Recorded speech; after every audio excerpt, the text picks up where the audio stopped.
श्रीराम.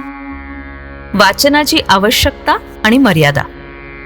पोथ्या आणि संतांचे ग्रंथ आपण मोठ्या प्रेमाने वाचतो आणि सांगतो, पण तशी कृती करत नाही म्हणून आपण देवाला अप्रिय होतो.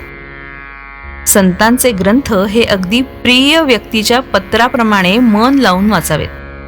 हा ग्रंथ माझ्याच करता सांगितलाय, तो कृतीत आणण्याकरता आहे, ही भावना ठेवून वाचन करावं.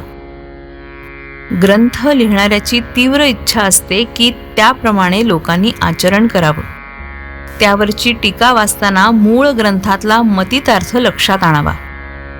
भाषांतरकार हा भाषांतरामध्ये आपले थोडे घालतोच. मूळ ग्रंथ वाचणं केव्हाही चांगलं. संतांचे ग्रंथ हे आईच्या दुधासारखे, तर टीका आणि भाषांतर हे दाईच्या दुधासारखे आहेत. हा फरक जाणून घ्यावा. कित्येकांच्या बाबतीत वाचन हे सुद्धा एक व्यसन होऊन जातं. उगाच वाचत बसण्यात फायदा नाही. नुसत्या वाचनाने काहीच साधत नाही. जितकं वाचावं तितका घोटाळा मात्र होतो. वाचावं कुणी? तर ज्याला पचवण्याची शक्ती आहे ना त्याने. बाकीच्या लोकांनी फार वाचू नये. त्यातही वर्तमानपत्र वाचत वेळ घालवणं म्हणजे आपणहून जगाला घरी बोलवणं. वाचनाने मनन झालं पाहिजे. मनन झालं की ते आपल्या रक्तामध्ये मिसळतं.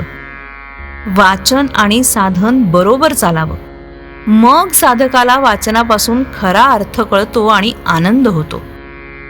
साधन आणि वाचन असलं की साधक कधीही मागे पडायचा नाही. उपनिषद, गीता, योग वसिष्ठ यासारखे वेदांतपूर्ण ग्रंथ वाचणं आणि समजावून घेणं आपल्या उपासनेला आवश्यक असतं. गीता ही सर्व ग्रंथांची आई आहे. प्रवृत्ती आणि निवृत्ती, कर्मयोग आणि कर्मसन्यास यांचं एकीकरण करण्यासाठी गीता सांगितली आहे.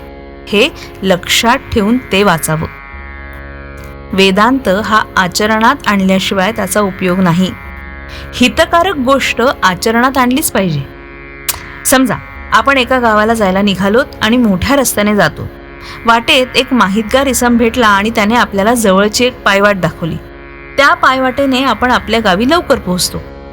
तसंच उपासनेच्या मार्गामध्ये स्वतःचा दोष स्वतःला कळत नाही, आपलं मन ताळ्यावर राहत नाही. अशा वेळी गीतेसारख्या ग्रंथाच्या वाचनाने आपला दोष आपल्याला कळतो. आपली चूक आपल्याला कळली तर आपण लवकर सुधारतो. श्रीराम.